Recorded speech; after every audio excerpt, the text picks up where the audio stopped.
Eu quero apenas refletir com você o que está aqui em Atos 2,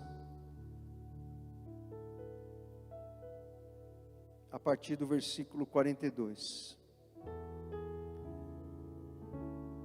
Deixa eu só chegar lá que saiu aqui, mas eu estou chegando lá com você. Então diz assim, que os discípulos, os primeiros cristãos, que estavam lá em Jerusalém, que eram judeus, se dedicavam ao ensino dos apóstolos e à comunhão, ao partir do pão e às orações. Todos estavam cheios de temor e muitas maravilhas e sinais eram feitos pelos apóstolos. Os que criam mantinham-se unidos e tinham tudo em comum. Vendendo suas propriedades e bens, distribuíam a cada um conforme a sua necessidade. Todos os dias continuavam a reunir-se no pátio do templo, partiam o pão em casa, e juntos participavam das refeições, com alegria e sinceridade de coração, louvando a Deus e tendo a simpatia de todo o povo, e o Senhor lhes acrescentava diariamente os que iam sendo salvos. Quando nós nos encontramos com esse texto, meus irmãos, nós estamos nos deparando com aquilo que deve ser o modelo de toda igreja cristã. Está diante de nós o texto que nos ensina a ser igreja. Está diante de nós o texto que nos ensina quais devem ser os propósitos da igreja do Senhor. Quando você vai para o início do capítulo 2 de Atos, e você lê todo o capítulo, você vai encontrar o Espírito Santo vindo sobre a igreja. E eu estou dentre aqueles estudiosos que acreditam que a igreja, ela começa aqui, em Atos capítulo 2, com a vinda do Espírito Santo. Porque aqui a igreja começa a exercer a sua função na terra, o seu papel na terra. Porque até esse momento Jesus havia dito: vocês vão esperar até que do alto sejam revestidos do poder que virá do Espírito Santo, que virá do alto, que eu vou enviar para vocês.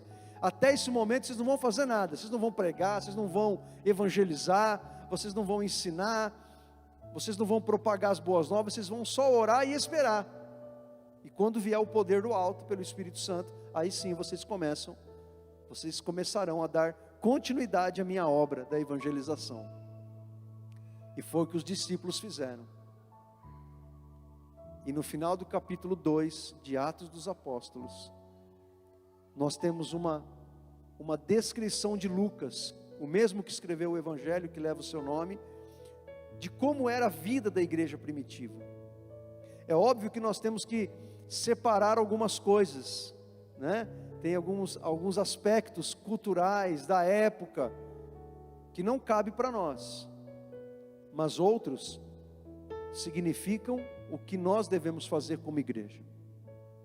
E quando a gente vai para esse texto, a gente encontra alguns, eu não vou dizer alguns, mas a gente encontra os propósitos de Jesus para nós. E é isso que nós, viver em Cristo como igreja de Jesus, temos procurado fazer. Não de uma forma perfeita, porque somos seres humanos imperfeitos, é verdade, salvos, arrependidos, dotados da presença do Espírito Santo, mas ainda imperfeitos. De uma forma imperfeita, temos procurado cumprir esses propósitos. E o que eu quero trazer para você não é apenas uma reflexão para nós como igreja, como corpo, como coletividade, como organismo espiritual, porque a Bíblia diz que nós somos corpo, somos noiva, somos edifício, somos lavoura de Deus. Há muitas metáforas, no Novo Testamento que descrevem a igreja de Jesus. Sim, a gente tem que fazer essa leitura, num olhar da comunidade, da coletividade, do corpo, mas a gente também tem que trazer esses propósitos para a nossa vida pessoal, para a nossa vida individual, com Deus, com Jesus, para o nosso cristianismo pessoal, porque aquilo que fazemos na coletividade, na comunidade cristã, primeiro passa pela nossa individualidade. Primeiro passa por aqui. A gente não quer ver um mundo transformado. Você já ouviu esse tipo de frase? Que parece um clichê, mas é uma grande verdade. Você quer ver o mundo transformado? Comece a transformar você mesmo. Faça a transformação que você quer ver no mundo, primeiro em você. Pode parecer um clichê isso, mas é uma grande verdade. É uma grande verdade. Então, quando a gente vai para esse texto, a gente encontra uma igreja que adorava o Senhor. Uma igreja adoradora. E Jesus diz que o Pai, Ele está à procura de adoradores que o adorem em espírito e em verdade. O verdadeiro crente, o verdadeiro cristão é aquele que adora o Senhor. A verdadeira igreja é aquela que adora o Senhor. E a adoração, gente, ela não tem a ver necessariamente com música. A música é apenas um dos instrumentos, um dos meios pelos quais nós adoramos o Senhor. Por isso que é errado chamar ministério de música de ministério de louvor. É errado. Por quê? Porque louvor não é sinônimo de música. Como adoração não é sinônimo de música. Louvor o que é? É você engrandecer alguém, é você elogiar alguém. Certo? E adoração é você se prostrar, é você se render a alguém. E quando a gente se rende, a gente se prostra unicamente a Deus, nós estamos adorando a Ele. Por isso que ministério de música tem que se chamar ministério de música, porque é isso que eles fazem. Adoram a Deus por meio da música. Mas você pode adorar a Deus de muitas formas. Com a sua vida, com a sua obediência, com a sua devoção, na oração. Quando você faz aquilo que Jesus falou, olha, você vai entrar para falar com o Pai, no seu quarto você vai fechar a porta, e ali em secreto você vai falar com o teu Pai, e em secreto Ele vai te ouvir. Nesse momento, isso é um ato de adoração. A oração que Jesus ensinou para nós, que não é uma reza, é apenas um modelo, é apenas o Pai Nosso. No Pai Nosso Jesus nos ensina o que tem que constar na nossa oração, e na oração do que nós chamamos de Pai Nosso, começa com adoração. Pai Nosso que estás no céu, santificado seja o teu nome. Adoração. Jesus disse que o Pai está à procura de adoradores que o adorem em espírito e em verdade. Espírito, nosso espírito. Não é o Espírito Santo, é o nosso espírito. Você é corpo, você é alma e você é um espírito. Você é um espírito que possui uma alma que habita num corpo. Quando você morrer, o seu espírito vai para Deus, o seu corpo vai para a terra. Mas o seu espírito vai para Deus. Você é um espírito. E quando nós nos convertemos e nascemos de novo, é o nosso espírito que é vivificado. O nosso espírito antes da conversão, ele está ativo, mas ele está espiritualmente morto. Por isso que Paulo diz em Efésios capítulo 2, ou 3, se não estiver enganado, mas é em Efésios: vivificados, pois, mediante a fé, temos paz para com Deus. Estávamos mortos em nossos delitos e pecados, e Ele nos deu vida quando estávamos mortos. O nosso espírito está morto, mas quando nós nos encontramos com Jesus, o Espírito Santo opera um novo nascimento, e é no nosso espírito que o Espírito Santo habita. É no nosso espírito que Deus se comunica conosco. Por isso que Judas, ele fala, orem no espírito. Por isso que Jesus fala que o Pai procura adoradores que o adorem em espírito.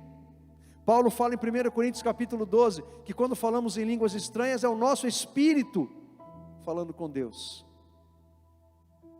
Então, o Espírito Santo, ele vem ter comunhão com o nosso espírito. É com o nosso espírito que adoramos o Senhor. Ou seja, é uma adoração que vem de dentro. E isso envolve também o coração, isso envolve a alma, isso envolve as nossas emoções, isso envolve a nossa fé. Aquela adoração feita onde você está rendendo tudo que você tem ao Senhor. E Jesus fala da adoração em verdade. Adoração em verdade é você obedecer a Deus, o Evangelho, os mandamentos do Senhor. É simplesmente isso. Quando você está obedecendo a Jesus, fazendo o que Ele quer, você está prestando adoração em verdade. O que dá significado à adoração em espírito? O que dá significado à adoração em espírito é a tua adoração em verdade. Porque não adianta alguém dizer para Jesus, o Senhor é meu Senhor, se a vida da pessoa está dizendo outra coisa. Não foi Jesus que disse isso? Muitos vão chegar para mim e vão dizer, Senhor, cheguei aqui, mas eu vou dizer para a pessoa, você fez muita coisa em meu nome, mas eu não te conheço.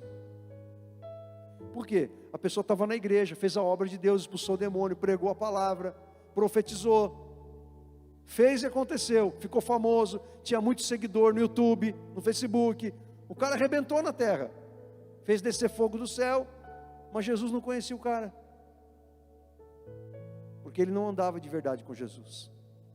Ele fazia a obra de Deus, mas ele não fazia uma jornada com Deus, que é uma coisa muito diferente. Você pode estar trabalhando na casa de alguém e não ter intimidade nenhuma com aquela pessoa. Adoração, uma vida de adoração. Aquela igreja era uma igreja que adorava o Senhor. Nós acabamos de ler aqui, que eles adoravam a Deus juntos.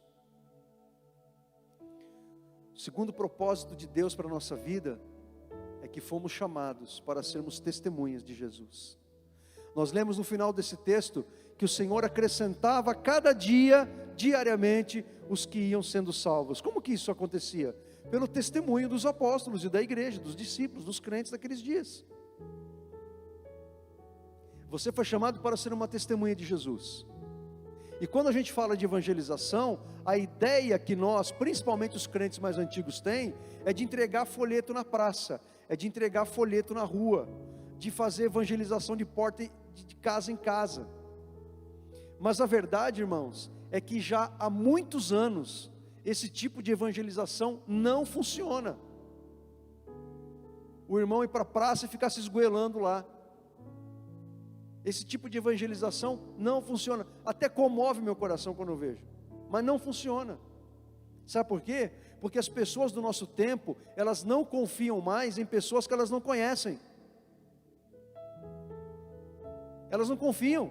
Elas confiam naquelas pessoas que elas conhecem, com que elas andam juntas. Jesus disse, vocês são sal da terra e luz do mundo. Jesus disse, vocês são as minhas testemunhas. Disse isso para nós, porque essa palavra é para nós hoje. Os apóstolos já estão lá no céu com Jesus. Então essa palavra é para nós hoje, somos testemunhas. Somos sal, somos luz. Luz e sal significa a influência que devemos exercer na vida das pessoas que estão à nossa volta.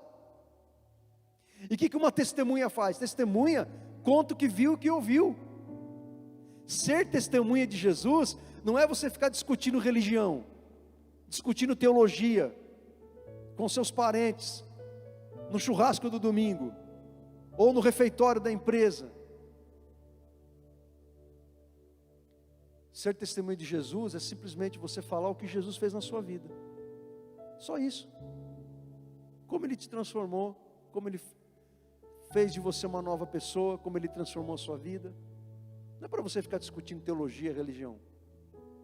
Porque quando a conversa debanda para discussão, aí deixou de ser evangelização, deixou de ser testemunho, partiu para outra coisa. Então é muito importante que você saiba disso. O poder que a sua influência tem na vida das pessoas. O poder da evangelização pessoal. Eu vou até dizer que é até mais poderosa do que qualquer programa de rádio e TV. Eu já fiz isso aqui umas 3 vezes, eu vou fazer de novo, para provar para você que eu estou falando a verdade. Quem aqui se converteu, porque alguém desconhecido encontrou você na praça da cidade, na rua da cidade, entregou um folheto para você, um folheto evangelístico, e falou assim, Jesus te ama e eu também, procure a igreja mais próxima da tua casa. Alguém se converteu assim? Levante a mão. Alguém? Alguém? Ninguém? Alguém aqui se converteu porque um desconhecido bateu a porta da sua casa e disse, posso conversar com você 1 minuto? Você tem 1 minuto para mim? E E aí você recebeu aquela pessoa, na calçada mesmo ali, você ouviu a pessoa, e ela fez uma oração, você entregou sua vida para Jesus. Alguém? Alguém? Alguém? Ninguém?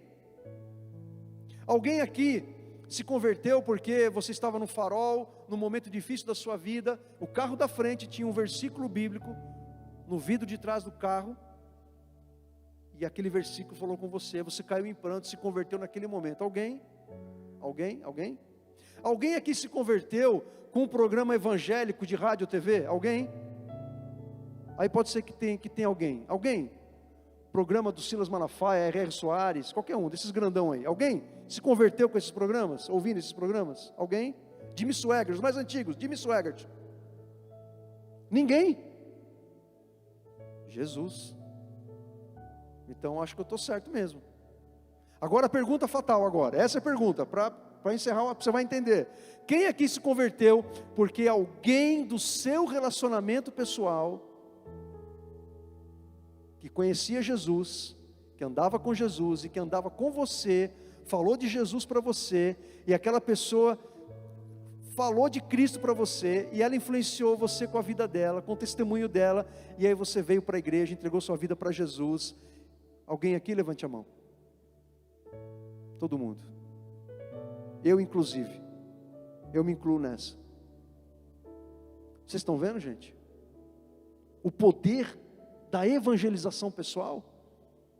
Eu não estou querendo dizer com isso que você não deve fazer programa de rádio, que a gente não deve fazer programa de TV, que a gente não deve evangelizar na praça. Se você quiser fazer isso, eu posso te dizer que os resultados não serão tão efetivos quanto você imagina.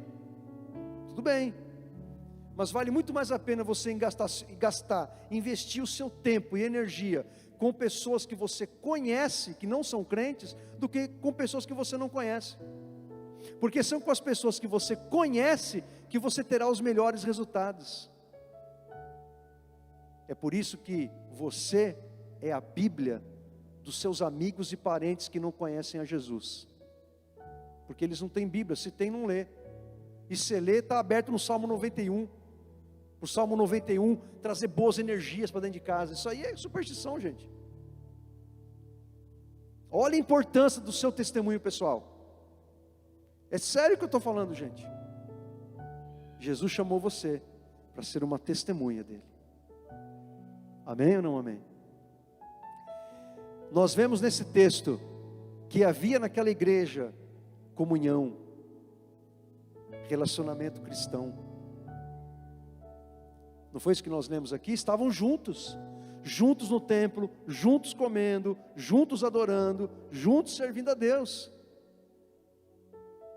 Por isso que a igreja, ela é um corpo. Gente, existe uma turma de crentes irmãos, frustrados com a igreja, frustrados com liderança evangélica, que eles estão falando o seguinte: olha, eu não preciso de igreja para servir a Deus, eu sirvo a Deus na minha casa. Eu não preciso de pastor para servir a igreja, para servir a Deus, eu sirvo a Deus com a minha vida lá em casa mesmo. Gente, isso não tem nada a ver com o evangelho bíblico. Porque quando se fala de igreja, o nome igreja já diz, o nome igreja é ajuntamento. O nome igreja no grego significa congregação, o povo junto, o povo reunido, assembleia. Igreja significa assembleia, pessoas reunidas no mesmo lugar. Esse é o significado de igreja, eclésia no grego. E quando você vai para as metáforas usadas tanto por Jesus quanto pelos apóstolos, principalmente por Paulo, para descrever a igreja de Jesus, a gente nunca vai ver essa coisa de crente vivendo sozinho, isolado. Olha só, Jesus chama a igreja dele de rebanho. Você já viu rebanho de uma só ovelha? Nunca vi rebanho, já viu, pastor Gilson? Rebanho de uma só ovelha. Jesus chama a igreja dele de rebanho. Paulo compara a igreja a um corpo humano. Ele fala das juntas, da cooperação de um membro com o outro. Pedro compara a igreja a um edifício, em que cada um de nós somos uma pedra desse edifício. Você já viu um edifício feito de uma pedra? Um edifício é feito de muitas pedras, juntas, coladas, grudadas, coladas uma na outra. Paulo disse que somos a lavoura de Deus. Já viu lavoura com um pé de alface? Vamos na minha lavoura, tem uma hortinha lá em casa, um pé de alface. Já viu? Não, são vários pés de alface. Então, gente, igreja é estar junto. Você não vai ter intimidade com todo mundo da igreja. Isso é impossível. Nem nós, pastores, temos o mesmo nível de proximidade com todo mundo. Era assim com Jesus, gente. Jesus, ele tinha 70 discípulos que eram mais próximos dele. E só Lucas revela isso. Lucas capítulo 10, a missão dos 70. Está lá. Dentre os 70 haviam 12 que eram mais próximos ainda. Tinha coisas que Jesus só falava para os 12. Entre os 12 havia um grupo mais íntimo de Jesus: Pedro, Tiago e João. Havia lugares que Jesus ia somente com os 3. E dentre os 3 havia um que era mais chegado de Jesus, possivelmente João, porque na última ceia, quando Jesus disse: um de vocês vai me trair, Pedro chegou e falou assim para João: pergunta para ele quem é. E aí Pedro recostou sua cabeça no peito de Jesus e perguntou: quem é, Senhor? Por que Pedro não teve o carão de perguntar para Jesus quem era? Mandou João perguntar. É assim, as relações humanas são assim, até com Jesus foi assim. De todas as suas relações, aos mais próximos, aos mais distantes, é normal isso, gente. Mas a gente tem que ter relacionamento, pelo menos com o grupo da igreja. Por isso que nós temos ministério feminino, ministério de jovens, grupos de casais, ministério infantil, ministério dos adolescentes, para que você encontre o seu grupo, e você tenha intimidade, relacionamento. Gente, isso é importante. Eu falava lá em Mogi, eu me lembrava de manhã, quando eu me converti com 17 anos, eu era roqueiro, meus cabelos no ombro, eu era o cara mais esquisito da igreja, porque hoje é comum, né, os irmãos usarem cabelo comprido, rabinho de cavalo, tatuagem. Hoje ninguém se incomoda mais com isso. São costumes socialmente aceitos, inclusive pelo meio da igreja. Mas naquela época não, estou falando de 87, irmãos. E os irmãos me receberam, aqueles irmãos, com tanto amor, com tanto carinho. Eu me sentia como parte daquela família. Me abraçaram, me amaram, me acolheram, me aceitaram. Isso é igreja, isso é família. E quanto mais maduro você for em Jesus, quanto mais crescido você for, mais você vai se preocupar em dar do que receber. Quanto mais maduro você for, mais o seu sentimento será o seguinte: o que eu posso oferecer para os meus irmãos? Ao invés, o que essa igreja pode me oferecer para mim e para minha família? Porque membro de igreja, essa pessoa só é membro de igreja, a preocupação dela é: o que essa igreja tem para me oferecer? Se não tiver para oferecer, ela vai para a igreja do lado. Mas o servo é diferente. A mentalidade do servo é diferente. A mentalidade do servo não é o que essa igreja tem para me oferecer. A mentalidade do servo é: o que eu tenho para oferecer para a minha igreja, para os meus irmãos. A sua mentalidade é de membro ou é de servo? A mentalidade daqueles irmãos de Atos capítulo 2 era a mentalidade de servo. Havia ensino, havia discipulado, se dedicavam ao ensino dos apóstolos e à comunhão. Comunhão já falei, vamos falar do ensino agora. Jesus disse que nós temos que examinar as escrituras, irmãos. A Bíblia diz que devemos amar a palavra do Senhor. E tudo que sabemos a respeito de Jesus, tudo, foi nos transmitido por meio dos apóstolos. Para pensar o seguinte: não existe uma linha escrita por Jesus. Tudo que sabemos sobre Ele, nada foi escrito por Ele, mas foi transmitido verbalmente por Ele. O ministério dos 12 apóstolos, ele é tão importante, que eu acredito no ministério apostólico. Mas o ministério apostólico dos 12 é único. Não há uma sucessão apostólica, como é ensinado na doutrina católica romana. Não existe uma sucessão apostólica. O apostolado dos 12 é único. Eles foram testemunhas da vida, da morte, da ressurreição, da ascensão de Jesus. Eles estavam lá, eles viram, e eles registraram nas Escrituras tudo o que foi ensinado para eles diretamente do nosso Senhor, pelo nosso Senhor. Então o que a igreja fazia? Se dedicava ao ensino dos apóstolos. Que ensino? Que os apóstolos receberam diretamente de Jesus. Então havia ensino, havia discipulado, havia observância aos mandamentos de Jesus. Você sabe o quanto nós, Igreja Viver em Cristo, valorizamos a palavra de Deus. Eu sempre pergunto para irmãos que se membram na nossa igreja: o que você viu na nossa igreja que chamou sua atenção? Eu sempre ouço a palavra de Deus, a ministração da palavra do Senhor. E isso enche o meu coração de alegria, porque demonstra que estamos cumprindo o propósito de Jesus.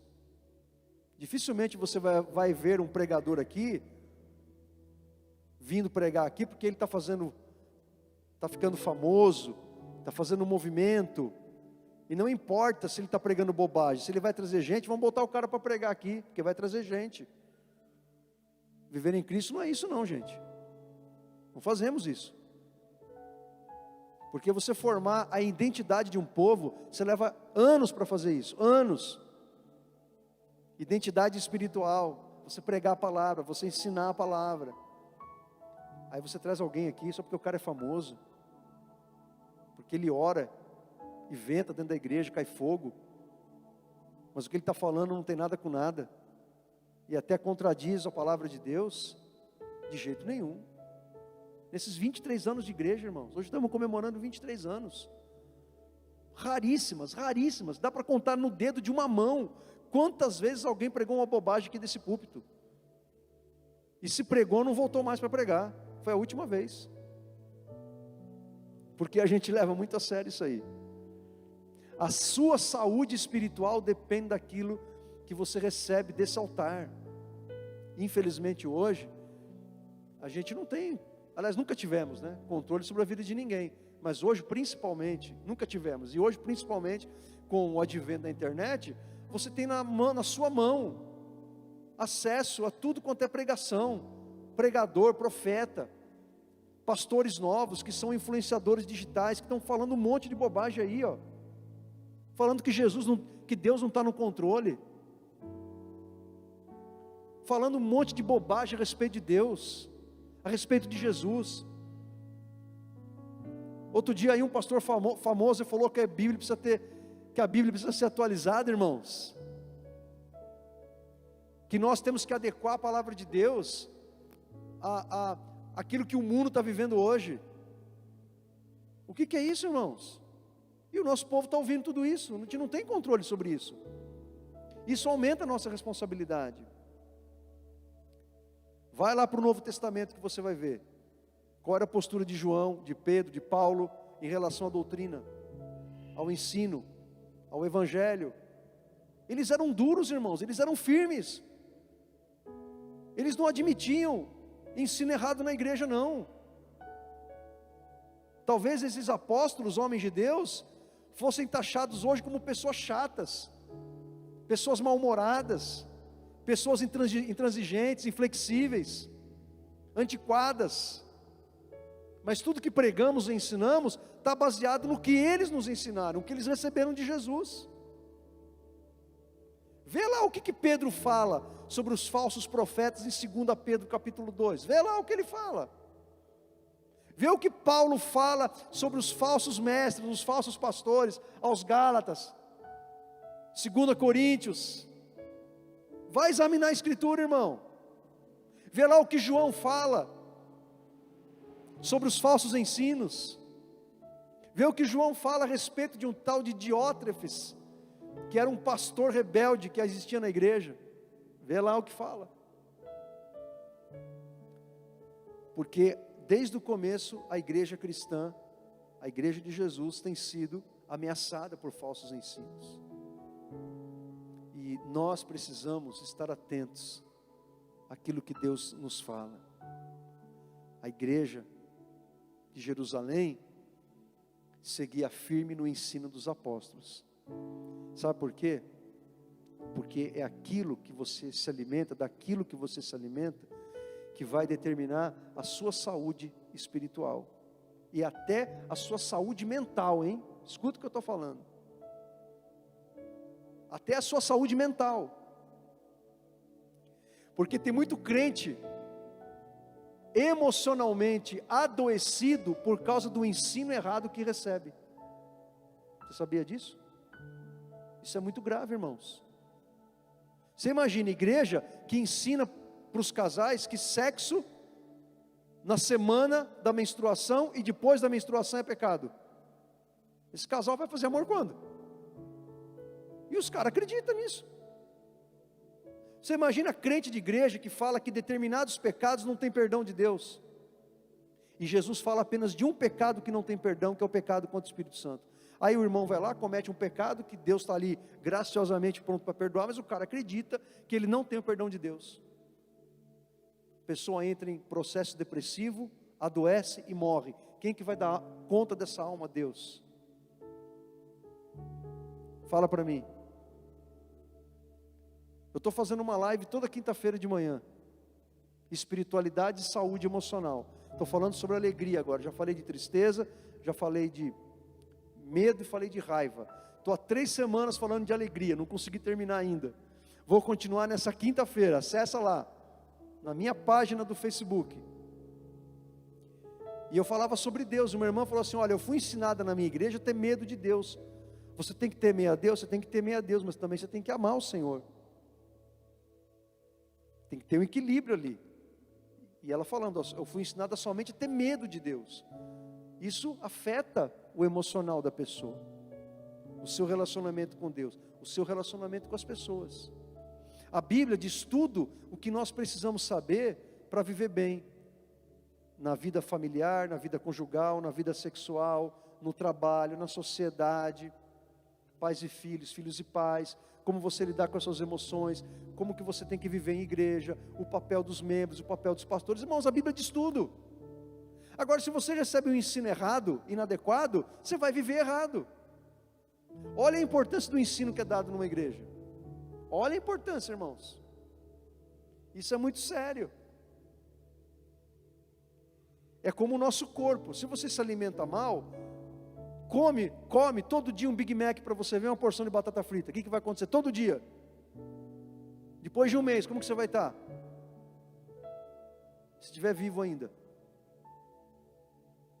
É a mesma coisa. A ciência comprova isso, gente. Isso é ciência. Tem um programa na TV que passava: você é o que você come. E é uma grande verdade isso. Se você come inadequadamente, você pode adquirir doenças por uma má alimentação. Isso é comprovado cientificamente. E o paralelo espiritual é perfeito. Você pode adoecer espiritualmente e emocionalmente se você se alimenta espiritualmente mal. Se você a cada dia da semana está ouvindo um pregador diferente, de uma igreja diferente, que pensa diferente dos pastores da sua igreja e da igreja que você frequenta. Você vai ter uma congestão espiritual. E você não vai crescer, você não vai criar identidade. Eu não estou proibindo você de ouvir os pregadores. Ouça, tenha senso crítico, peça sabedoria a Deus. Aliás, tem muitos pastores que eu não sou digno de desatar as correias da sandália de muitos pastores, que você ouve e esses homens nos ajudam a pastorear você, com a sua sabedoria, com a sua seriedade, com a sua fidelidade à palavra do Senhor. A questão é o seguinte: você tem estudado a Bíblia, você tem lido a Bíblia, você tem tido comunhão com as Escrituras, você tem procurado ler a palavra de Deus, ou você só abre a Bíblia no culto, quando o pastor fala assim: vamos abrir em Sofonias, aí você vira para o irmão do lado e fala: mas tem isso na Bíblia? Depois de 15 anos de crente você pergunta: tem isso na Bíblia, Sofonias? Um novo convertido vai perguntar mesmo, mas um crente velho que nem você tem que saber que tem Sofonias na Bíblia, tem Naum, tem Ageu, tem Miqueias. Você tem que saber, não é possível. E mais do que saber, aplicar, colocar na vida, praticar. E por fim, uma igreja que servia a Jesus. Os propósitos de Jesus para nós: adoração, testemunho, comunhão, discipulado, ensino, né? E o serviço cristão. A Bíblia diz que o Espírito Santo, ele distribui para cada um de nós os dons que ele quer dar para nós. Dons espirituais, dons ministeriais. 1 Coríntios capítulo 12, Paulo fala dos dons que o Espírito distribui, como ele quer, para cada um de nós. Efésios capítulo 4, versículo 11, Paulo fala dos ministérios pastorais da igreja. E ele diz que foi Jesus que deu pastores para a igreja. E o porquê ele deu, né, dos versículos 12 ao 16 de Efésios capítulo 4. Os motivos do porquê há uma liderança pastoral. Deixa Jesus usar a tua vida. Peça para Jesus usar você.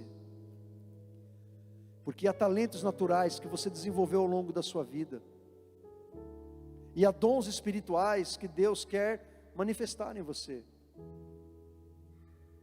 Quando você vem para um culto como esse, você vê gente servindo, se você fizer um giro 360 graus, você vai ver gente trabalhando. Porque tudo que está acontecendo aqui agora, primeiro, está acontecendo por causa de Jesus, porque Ele é a causa de tudo. Ele é o motivo de tudo. Ele é o centro do culto, não somos nós, os nossos problemas, a nossa vida. Jesus é o centro do culto, Ele é o centro da adoração. E quando você olha tudo isso, você vê trabalho. As cadeiras que foram organizadas, higienizadas. Esse som que você está ouvindo, o Lucas está fazendo ali o fundo musical para essa mensagem. Os irmãos que já tocaram, que chegaram mais cedo do que todos nós, para fazer o ensaio, passar os instrumentos. Os obreiros que chegaram antes da gente também, que abriram a igreja, organizaram tudo. Os irmãos que estão transmitindo essa mensagem ao vivo pela internet. Trabalho. As irmãs que estão lá ensinando a Bíblia para as nossas crianças. Trabalho, serviço. O pastor não faz tudo sozinho, gente. O pastor, você viu as nossas fotos? Naquela época a gente fazia tudo, quase tudo, né? Porque eu nunca cantei, nunca toquei instrumento, mas a gente fazia quase tudo. A gente limpava o templo, limpava banheiro, a gente preparava. Eu lembro quando a gente preparou a nossa primeira mesa de ceia, foi nós pastores que fizemos. Se precisar fazer, a gente vai fazer, a gente faz, não tem problema nenhum, mas a gente não precisa, tem gente para fazer isso hoje. Abrir igreja, fechar a igreja, limpar a igreja, lavar a igreja, a igreja não o templo, porque quem lava a igreja é Jesus, né? Lavar o templo. Se precisar fazer, a gente vai fazer, não tem problema não, a gente faz. Mas tem gente para fazer isso hoje, graças a Deus. A igreja, no começo, ela não tinha ministério feminino, ministério de jovens, não tinha nada disso, porque não precisava, né? Mas aí as pessoas foram chegando, a igreja foi tomando corpo, e aí os ministérios foram nascendo, né? Então é isso. Você está deixando Jesus usar você? Você está pedindo para Jesus usar a tua vida? Você tem feito essa oração: Senhor, usa a minha vida. De repente você fala assim: poxa, mas olha, eu estudei, eu tenho esse curso, eu tenho esse conhecimento, mas eu não encontro isso na Bíblia. Ué, mas se é uma coisa que pode ser usada hoje no reino de Deus, Jesus quer usar você. Por exemplo, de repente você fez um curso, vou dar só um exemplo, de designer gráfico. Você fez um curso de computação. Você fala, mas na Bíblia não tem computação. Mas a igreja usa computador, transmissão, mídia social. Então deixa Jesus usar você. Você está entendendo? Quantos dons, quantos talentos você tem? Irmãos, a igreja foi pintada. Está vendo? Vocês perceberam que a igreja foi pintada? Mudamos a cor das paredes. O irmão que pintou a igreja com sua equipe, ele tem uma equipe, ele é pintor profissional. Ele tem uma equipe que trabalha para ele. Ele doou para nós. Ele falou: pastor, eu quero dar de oferta para o Senhor.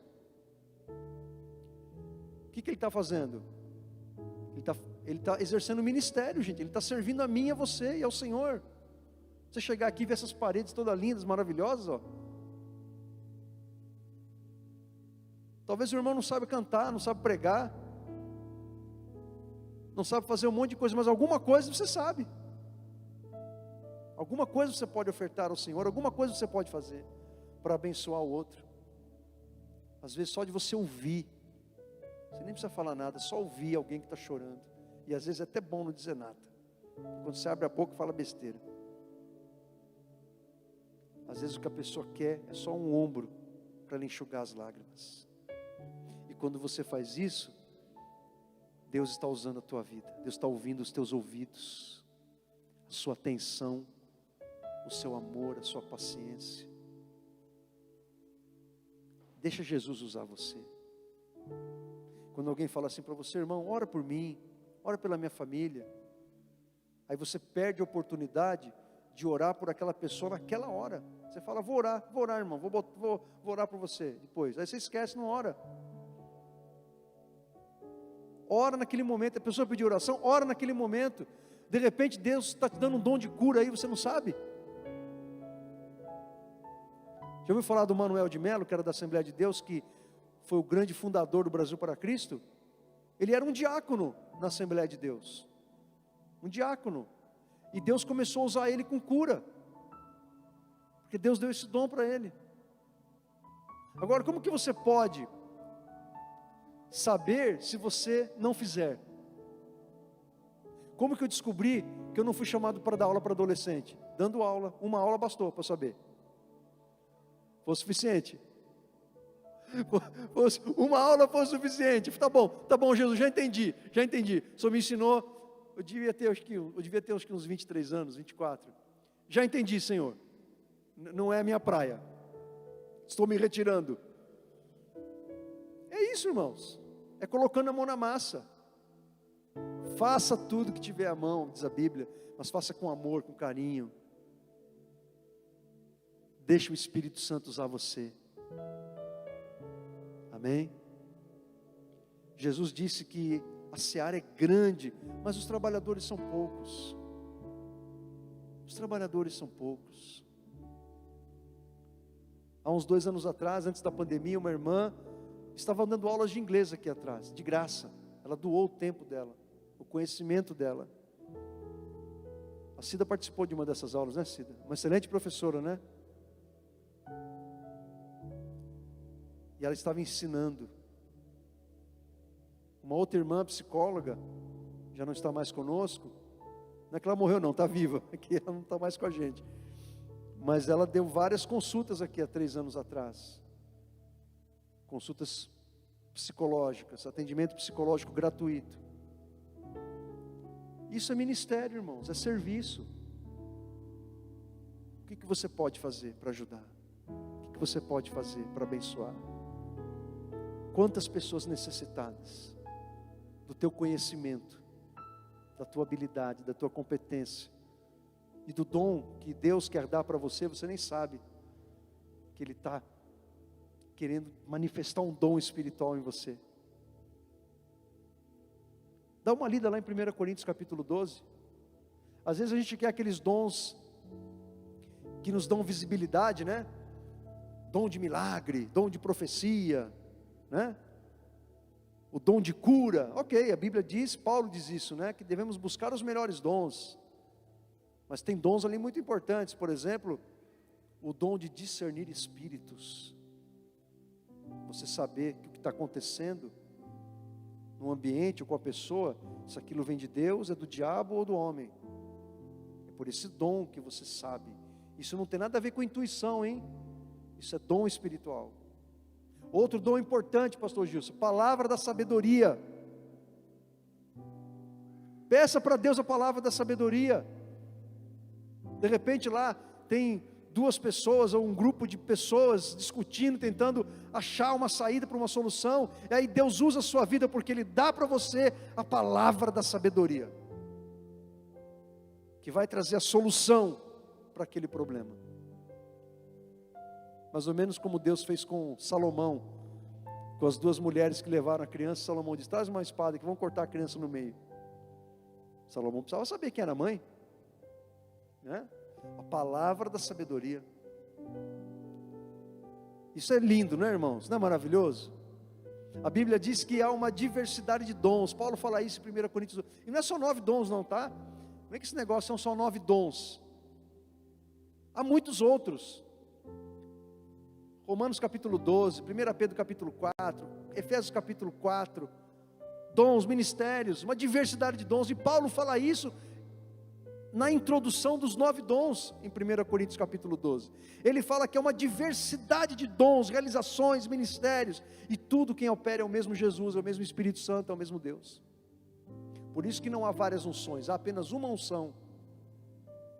Não há várias unções, há apenas uma unção, porque a unção é o Espírito Santo em você. A unção é só uma, é o Espírito Santo em você. E essa única unção distribui os dons no corpo de Cristo, conforme o Espírito determina. Deixa Jesus usar você. Deixa Ele usar a tua vida. Amém? Estamos comemorando 23 anos e é o nosso propósito cumprir esses propósitos de Jesus para a sua igreja. Temos tentado, temos procurado fazer isso. Que o Senhor tenha misericórdia de nós, porque somos falhos, somos imperfeitos. Certa vez, um líder cristão de uma certa cidade disse assim: nós queremos ser a igreja mais influente da região. E eu fico pensando, o que está por trás de uma declaração como essa? Orgulho, soberba, vaidade. Porque a gente como igreja, a gente não pode desejar ser melhor do que os outros, do que as outras igrejas. A gente tem que procurar ser melhor para os outros. A igreja Viver em Cristo, ela tem que procurar ser melhor na adoração, no testemunho, na comunhão, no ensino, no ministério, no serviço. Nós temos que procurar melhorar em tudo isso, dia após dia, não para ser melhor do que as outras igrejas, porque servimos o mesmo Deus, e temos o mesmo inimigo que é o diabo. A gente tem que procurar ser melhor em tudo isso, melhorar em tudo isso, para ser melhor para os outros, para servir uns aos outros e servir aqueles que não conhecem Jesus. Você está entendendo? Você concorda comigo? Então fecha os teus olhos, abre o teu coração. Eu quero convidar você nessa noite a oferecer a sua vida a Deus. Lá no Antigo Testamento havia vários tipos de ofertas, né? Ofertas pelo pecado, ofertas pacíficas, ofertas de gratidão. Eu quero pedir para que a tua oração agora seja uma oração de oferecimento. Você oferecer a sua vida a Jesus. Senhor, eu quero oferecer a minha vida para que o Senhor me use. Talvez você não sabe nem como isso vai ser, e nem quando vai começar, mas Deus sabe, e Ele é poderoso para usar você, para a glória dEle, para o louvor dEle, amém?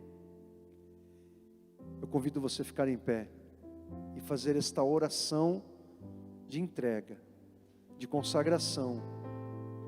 Diga para Jesus: Senhor, eu quero consagrar a minha vida a Ti, para que o Senhor me use para a Tua glória, para que eu seja uma bênção na vida de outras pessoas. Quem quer fazer essa oração agora? Levante a mão. Quem quer fazer essa oração de entrega? Levante a mão, quero ver. Quem quer dizer para Jesus: Senhor, usa a minha vida? Então comece a orar aí agora. Eu vou orar com você. Eu vou orar com você. Senhor nosso Deus, nosso amado, bendito Pai, eu quero me unir em oração juntamente com os meus irmãos e irmãs que estão aqui, e pedir ao Senhor, para que o Senhor use as nossas vidas, porque estamos oferecendo elas ao Senhor. Olha para este homem, para esta mulher, para esse moço, moça, adolescente, quem sabe criança, Senhor, estão oferecendo as suas vidas ao Senhor, estão dizendo para Ti: Senhor, usa a minha vida. Conceda-me, Senhor, dons e ministérios. Senhor, me dá visão, criatividade, sabedoria, coragem. Senhor, me dá, Senhor, visão, para que eu veja o que o Senhor quer fazer através da minha vida. Senhor, inflama o nosso coração, para que tudo aquilo que fazemos na Tua obra, seja feito com paixão, com alegria, com amor, com devoção. Senhor, meu Pai querido, que o Senhor nos dê espírito de sabedoria, de poder e moderação, que todo espírito de covardia seja afastado do nosso coração, todo desânimo, toda frieza espiritual, todo pecado, Senhor, seja tirado da nossa vida, e que haja arrependimento, e que haja transformação. Meu Deus, encha-nos com a Tua presença, encha-nos com o Teu Espírito. Oferecemos a Ti, Senhor, a nossa vida, oferecemos a Ti o nosso coração, oferecemos a Ti, Senhor, tudo que temos, tudo que somos, nós oferecemos ao Senhor. Usa-nos, Senhor, para a Tua glória, que nós venhamos cumprir os Teus propósitos, Senhor, na adoração, na evangelização, no testemunho, no discipulado, no ensino da Tua palavra, que cumpramos os Teus propósitos na comunhão, no relacionamento uns com os outros, que cumpramos os Teus propósitos, Senhor, no serviço, no servir ao Senhor, no servir aos outros, uns aos outros. Recebe as nossas vidas, Senhor, e vamos fazer desta canção, irmãos, uma oração feita ao Senhor, uma oração de entrega, de oferecimento de nossas vidas a Ele, em nome de Jesus.